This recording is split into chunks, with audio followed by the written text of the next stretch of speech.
Bismillahirrahmanirrahim. Assalamu alaikum to everyone. Welcome to online class of Business Finance. Today we are conducting our 15th lecture. I am your instructor Sayyida Rushna.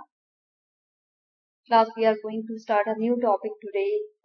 This is time value of money. We are going to discuss about the few topics: the interest rate, simple interest, compound interest, annuity. Starting with the interest rate. If I would ask you a question, which would you prefer, $10,000 today और $10,000 in 5 years? अगर मैं आपसे कहूँ कि आप क्या prefer करेंगे, ये $10,000 आज लेना या नेक्स्ट 5 years में लेना, तो obviously everyone would prefer to get this amount today.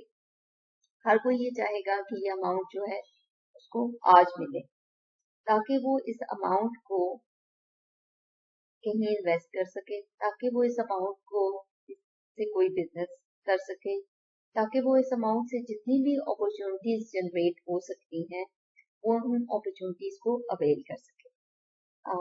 हर कोई टाइम की वर्थ से को रिकग्नाइज करता है और टाइम की क्या कीमत है उसको अंडरस्टैंड करता है, एंड टाइम की क्या कितनी वर्थ है फाइनेंशियल मैटर्स के अंदर, इसको हम टाइम वैल्यू ऑफ मनी कहते हैं. कि आप अपनी फाइनेंशियल ट्रांजैक्शन के अंदर टाइम के अकॉर्डिंगली किस तरह डिसीजन मेकिंग करते हैं, so to get the best benefit out of it, कि आप ज्यादा बेस्ट और मैक्सिमम बेनिफिट उससे ले सकें. So this is time value of money, कि जहाँ पे अगर आप प्रेफर करते हैं कि $10,000 आपको आज मिल जाए, तो उस $10,000 से आपके पास बहुत सी अपॉर्चुनिटीज हैं जिनको आप अवेल कर सकते हैं. आप इन्वेस्टमेंट कर सकते हैं, उस इन्वेस्टमेंट के ऊपर आप रिटर्न अर्न कर सकते हैं. सेकंड, आप कोई बिजनेस स्टार्ट कर सकते हैं. थर्ड, आप उससे कुछ परचेज कर सकते हैं, उसको अपने यूज में लेके आ सकते हैं. फोर्थ, आप अपने कुछ ड्यूज जो हैं उनको रिटर्न कर सकते हैं. कुछ बोरोड अमाउंट जो है, जो आपकी लाइबिलिटीज हैं, उनको पे बैक कर सकते हैं. तो डिफरेंट नेचर के बेनिफिट्स हैं जो कि आप इस $10,000 से अपनी जो उन बेनिफिट्स को अवेल कर सकते हैं. और अगर in case if you are postponing this $10,000 for next years, तो आप इन सारे बेनिफिट्स को फॉरगॉन कर जाएंगे, आप इन सारे बेनिफिट्स को लूज कर जाएंगे. और in finance we consider that tomorrow is और future is uncertain.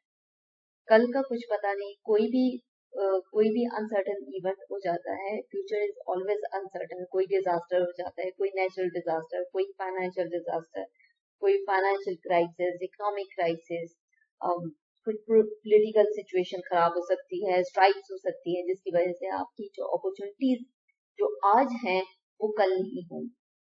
So the future is always uncertain. So इस पॉइंट को माइंड में रखते हुए, इस कॉन्सेप्ट को लेके चलते हुए, we prefer to get the money right now on spot immediately, कि उसको डिले नहीं करते. हम always we prefer to get the cash in flow as early as possible, and we want to delay the cash outflow as much as we can. कि जहाँ पे cash outflow हो रहा होता है, जहाँ पे आप पेमेंट देने की होती है बात, तो हम उसको डिले करने की कोशिश करते हैं. और जहाँ पे पैसे लेने की बात होती है, तो हम उसको as soon as we can we want to get. तो यही वजह है कि ताकि हम अपॉर्चुनिटी से ज्यादा फायदा ले सकें. जहाँ पे हम टाइम वैल्यू ऑफ मनी की बात की और हमने अपॉर्चुनिटीज की बात की, तो उन अपॉर्चुनिटीज में the best opportunity is to make the investment, और उस इन्वेस्टमेंट पे आप कुछ ना कुछ रिटर्न अर्न कर, इंटरेस्ट जो है वो उस बेस इंटरेस्ट की बेस पे कुछ रिटर्न अर्न करते हैं, कुछ प्रॉफिट अर्न करते हैं. तो इंटरेस्ट क्या है? ये एक तरह से जो इन्वेस्टर है उसके लिए प्रॉफिट का मार्जिन रेट है, कि उसको किस मार्जिन के ऊपर प्रॉफिट मिलेगा, उसको किस मार्जिन के ऊपर रिटर्न मिलेगा. और एक तरह से ये कॉस्ट भी है. अब for example if you are investing money in a bank account, अगर आप किसी बैंक अकाउंट के सेविंग अकाउंट में अपना जो स्पेयर मनी है उसको आज इन्वेस्ट करते हैं and you are expecting return on it, तो आप ऑब्वियसली उस इन्वेस्टमेंट के ऊपर आपने इन्वेस्ट किया है, बैंक में पैसा डिपॉजिट किया है and you want to get return over, तो आपको एक सर्टेन परसेंटेज के ऊपर उसके ऊपर आपको रिटर्न मिलेगा और आप उस रिटर्न को ओवर द टाइम जो इन्वेस्टमेंट है उसको एंजॉय करेंगे उस रिटर्न को। इन अदर देन दैट ये कॉस्ट किस फॉर्म के अंदर होता है? If you are a business person और आप बैंक के पास जाते हैं and you want to borrow money from bank, bank आपको लोन ग्रांट करेगा और उस लोन के ऊपर सर्टेन परसेंटेज ऑफ इंटरेस्ट लगाएगा and that percentage would be profit for the bank and cost for you, और वो इंटरेस्ट जो बैंक चार्ज आपको करेगा वो आपके लिए कॉस्ट होगी लेकिन बैंक के लिए वो प्रॉफिट होगा। तो इस तरह ये जो इंटरेस्ट रेट है ये एक पार्टी के लिए जो है वो प्रॉफिट होता है और दूसरी पार्टी के लिए ये कॉस्ट लाइक होता है। तो इंटरेस्ट की हम टू टाइप्स हैं, एक तो सिंपल इंटरेस्ट है, simple interest is the interest paid और अर्न। पेड और अर्न का मतलब यही है कि ये एक पार्टी के लिए कॉस्ट है और दूसरी पार्टी के लिए प्रॉफिट है। तो अर्निंग जहां पे आएगी मीन्स कि उस पार्टी के लिए वो प्रॉफिट है, और पेड जहां पे आपको इंटरेस्ट पे करना पड़ता है तो ये आपकी कॉस्ट है, आपका एक्सपेंस है। इंटरेस्ट पेड और earn on only the original amount और द प्रिंसिपल बॉन्ड।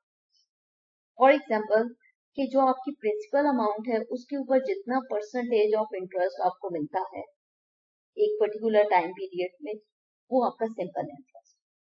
अगर नेक्स्ट टाइम पीरियड पे फिर अगेन आपको अपनी जो आपकी इन्वेस्टमेंट अमाउंट है जो प्रिंसिपल अमाउंट है उसी के ऊपर इंटरेस्ट मिलेगा, अगेन वो सिंपल इंटरेस्ट है।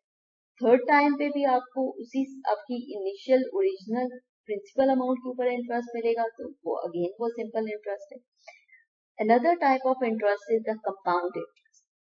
How it differs from the simple interest is that initially आप एक अमाउंट इन्वेस्ट करते हैं जो प्रिंसिपल अमाउंट कहलाती है, उस अमाउंट के ऊपर आप फर्स्ट जो टाइम पीरियड है उस पे आपको इंटरेस्ट मिलेगा। लेट्स से फॉर 3 इयर्स आप इन्वेस्टमेंट करते हैं तो फर्स्ट टाइम पीरियड के ऊपर फर्स्ट ईयर पे जो आपको इंटरेस्ट होगा it's would be exactly same like simple interest. लेकिन जो सेकेंड ईयर होगा वहां पे क्या होगा कि आपकी जो प्रिंसिपल अमाउंट प्लस जो आपका फर्स्ट ईयर का इंटरेस्ट था ये दोनों की जो कंबाइन फैक्टर होगा, जो कंबाइन अमाउंट होगी उसके ऊपर आपको सेकेंड टाइम पीरियड का इंटरेस्ट मिलेगा। और थर्ड टाइम पीरियड का जो इंटरेस्ट होगा वो आपकी जो second period plus first period का दो इंटरेस्ट की वैल्यूज और जो आपकी प्रिंसिपल अमाउंट की वैल्यू थी ये तीनों के ऊपर आपको जो थर्ड पीरियड का इंटरेस्ट होगा वो मिलेगा। तो हर पीरियड के अंदर आपका जो इंटरेस्ट है वो आपकी प्रिंसिपल के साथ ऐड होके तो उसकी उस अमाउंट के ऊपर एडिशनल अमाउंट के ऊपर इंटरेस्ट लगेगा। Then second, then third, then fourth, then fifth, जितने भी टाइम के लिए आपने जितने भी टाइम पीरियड्स के लिए आपने इन्वेस्टमेंट की हुई है तो उतने टाइम पीरियड्स के लिए आपको इंटरेस्ट जो है वो कंपाउंड होता जाएगा। आपके प्रीवियस ईयर का इंटरेस्ट और प्रिंसिपल अमाउंट के ऊपर आपको इंटरेस्ट मिलता जाएगा। So the interest paid or earned on any previous interest earned as well as on the principal borrowed है। जो एक तो आपकी प्रिंसिपल अमाउंट प्लस जो आपने एक साल में इंटरेस्ट अर्न किया उस इंटरेस्ट इन दोनों के ऊपर इनके दोनों के एडिशन के ऊपर आपको नेक्स्ट ईयर पे इंटरेस्ट मिलेगा। फिर थर्ड ईयर पे आपको जो principal amount plus 2 time periods का जो इंटरेस्ट आपने अर्न किया उनके ऊपर आपको थर्ड पीरियड का इंटरेस्ट मिलेगा। सो इस तरह हर साल में आपकी इंटरेस्ट की जो आपकी प्रिंसिपल वैल्यू है उसके अंदर राइज आपको नजर आता जाएगा। Let's see the formula for the simple interest. Formula for the simple interest is SI is equal to P naught I into N. SI stands for the simple interest. P naught is the deposited today or the present value जो आज amount जो principal amount आज आपने deposit की या invest की ये वो वैल्यू है। और I would be the interest rate, जिस इंटरेस्ट रेट के ऊपर आपने इन्वेस्टमेंट की, and n would be the time periods कि जितने टाइम पीरियड के लिए आपने वो इन्वेस्टमेंट की. It could be 1 year, it could be 2 year, 3 year, 4 years, whatsoever the number of investment time period, कितने भी टाइम के लिए आपने इन्वेस्टमेंट की है, तो n would be that number. I जो है ये आपका इंटरेस्ट रेट है कि जिस रेट के ऊपर आप इन्वेस्टमेंट कर रहे हैं. P जो है वो प्रिंसिपल अमाउंट या present value of the amount that you would deposit और यू वुड इन्वेस्ट कि जिसके ऊपर आप रिटर्न चाह रहे हैं. Assume that you deposit $1,000 in an account earning at 7% interest rate for two years. अब आपने इनिशियल जो आपकी ओरिजिनल प्रिंसिपल अमाउंट है $1,000 है, आपने $1,000 आज इन्वेस्ट की at the rate of 7% interest rate, और कितने टाइम पीरियड के लिए की? 2 years के लिए. अब हम इस फॉर्मूला के अंदर ये सारी वैल्यूज को एलोकेट करेंगे. The simple interest we would calculate by allocating the values in the formula is that 1,000 is the principal amount that we have invested. $1,000 is the principal amount that we have invested today at the rate of 0.7%. That 7% था, तो percentage को हमने we would convert it into ये sign को हमने percentage का sign remove किया. That it would be in decimal, the 0.07, and the number of years is 2 years. So the total interest that we would earn after 2 years on the amount of $1,000 would be $140.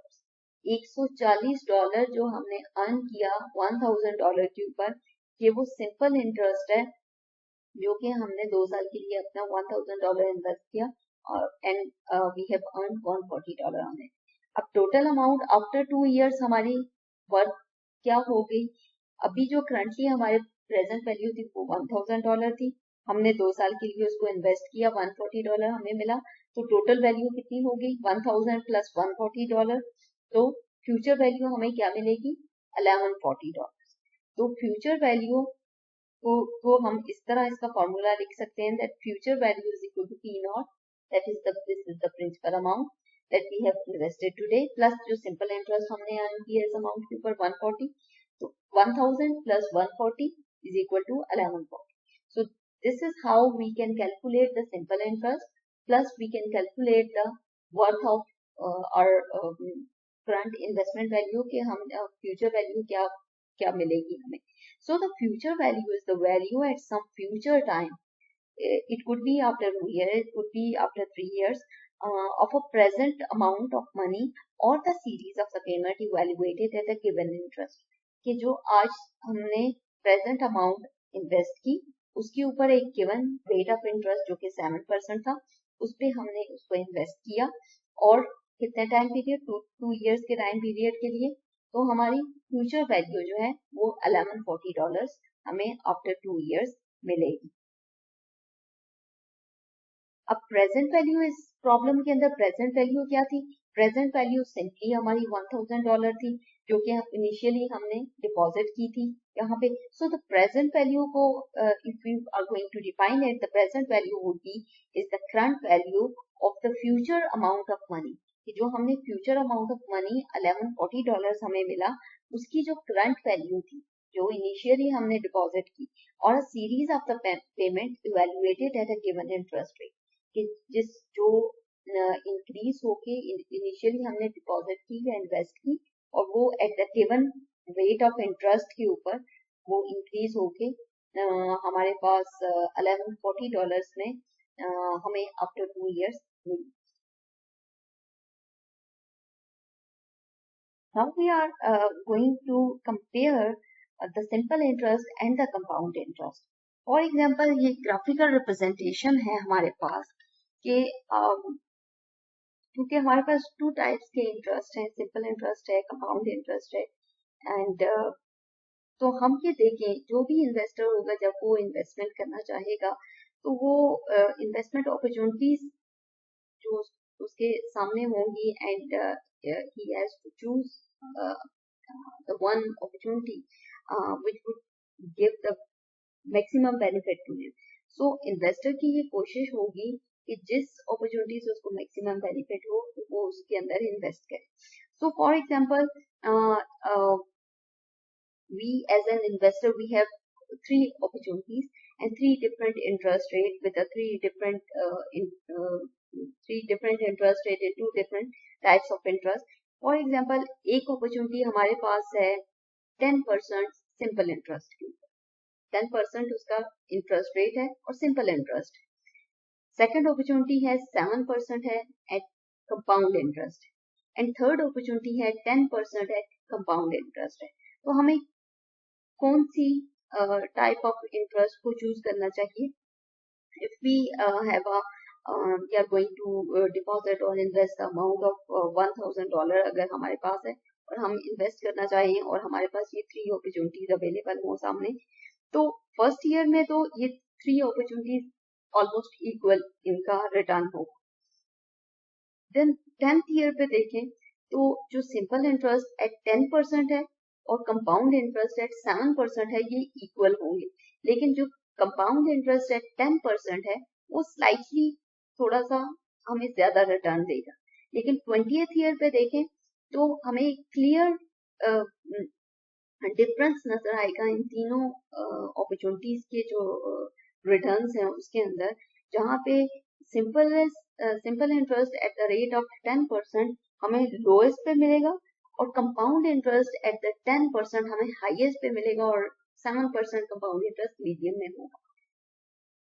After 30th year या on 30th year हमारे पास जो compound interest है वो और clarity के साथ हमें indicate करेगा दैट हमें कंपाउंड इंटरेस्ट एट द 10% जो है वो मैक्सिमम प्रॉफिट या मैक्सिमम रिटर्न ऑन इन्वेस्टमेंट दे रहा है और जो सिंपल इंटरेस्ट एट 10% है वो लोएस्ट रिटर्न दे रहा है.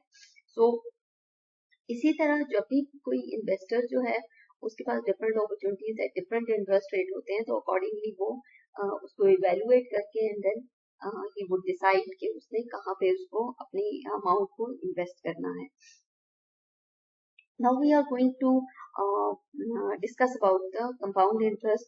That assume that you deposit $1000 at a compound interest rate of let's say 7% for 2 years. क्या आपके पास $1000 है and you are going to invest it or deposit it compound interest rate के ऊपर, जहाँ पे कंपाउंड इंटरेस्ट रेट 7% है और again आपके पास 2 साल का है. सो टुडे इसको ग्राफिकल इसको रिप्रेजेंटेशन करें इसकी. Today we are going to at currently इसको 0 पॉइंट इन टाइम पे $1000 इन्वेस्ट कर रहे हैं. First year 7%, obviously second year भी 7% ही होगा. तो हम फ्यूचर वैल्यू इसकी किस तरह कैलकुलेट करेंगे? Let's see. So here we have this formula for the compound interest, that future value for the first year is FP1.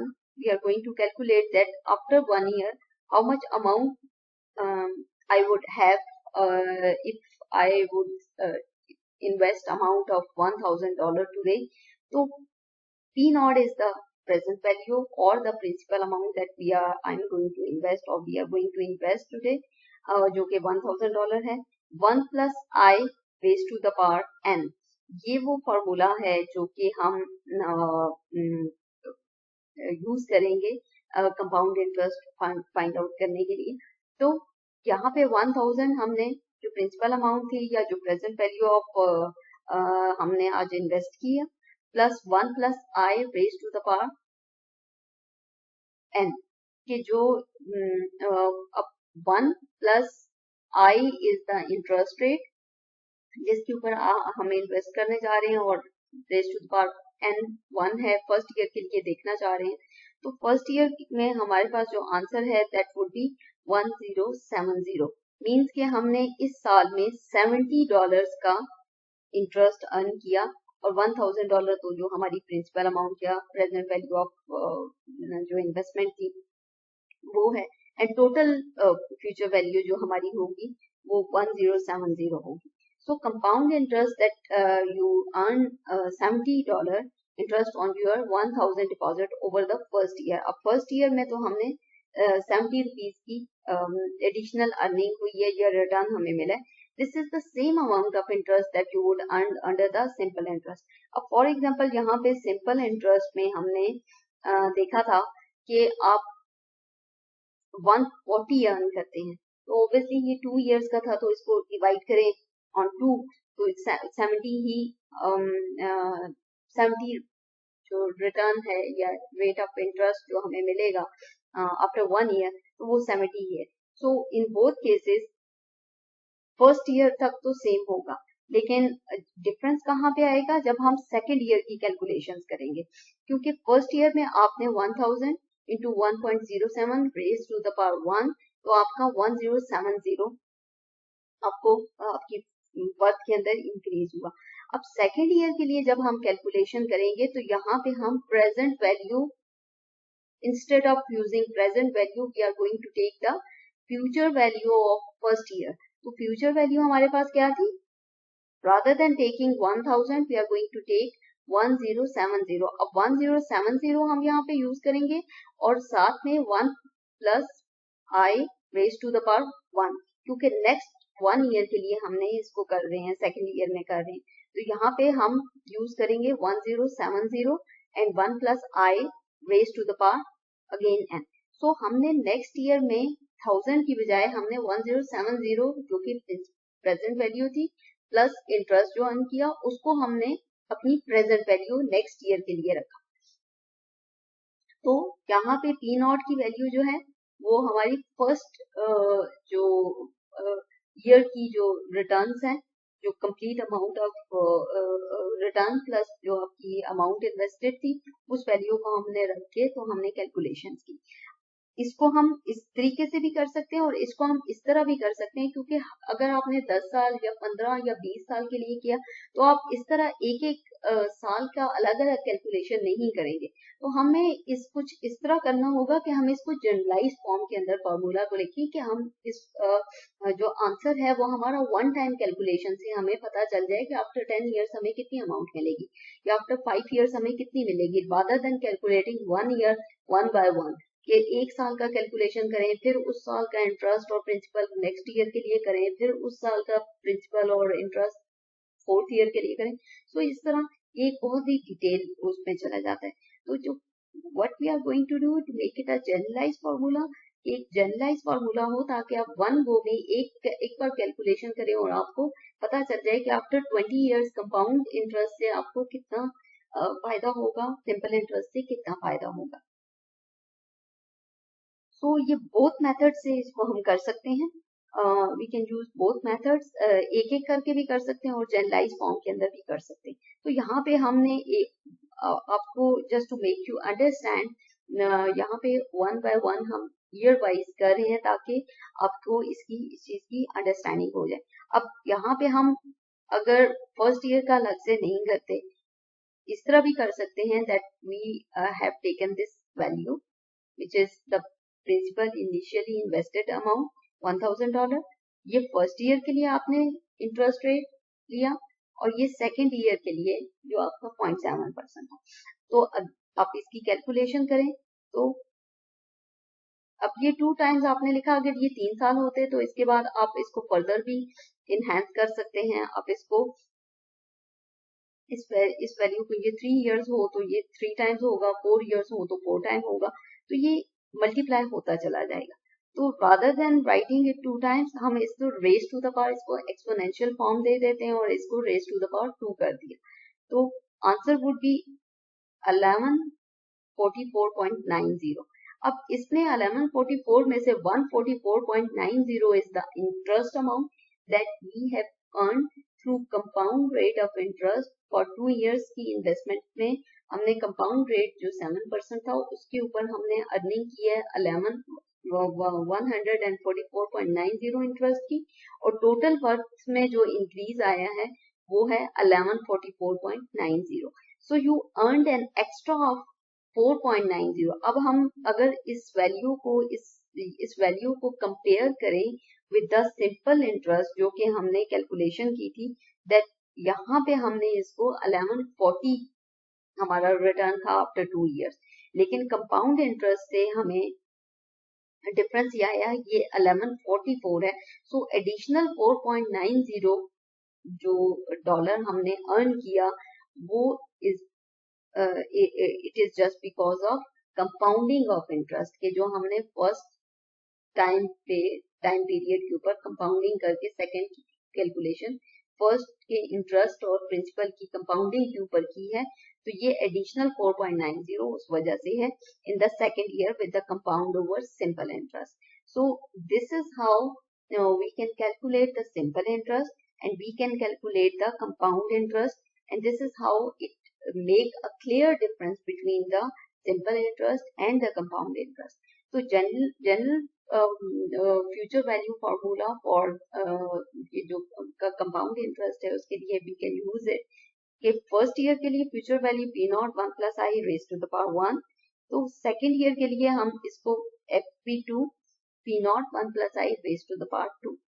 ठीक है, तो इसको हम इस तरह एक एक करके भी कर सकते हैं, बट वी मेक इट, अगर ये 3 इयर्स के लिए हो then raise to the power 3 and raise to the power 4 and so on.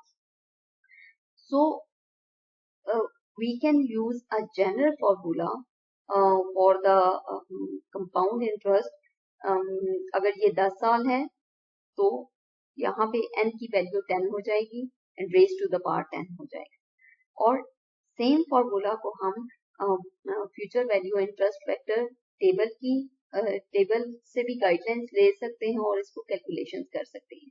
So next lecture में इंशाल्लाह we will discuss more illustrations, more problems with the help of this future value interest factor table, और उससे हम help out लेंगे कि table को कैसे use करना है और उसको आप यूज करके आप फ्यूचर वैल्यू को कैसे कैलकुलेट कर सकते हैं. Regarding this lecture, any question and queries are most welcome.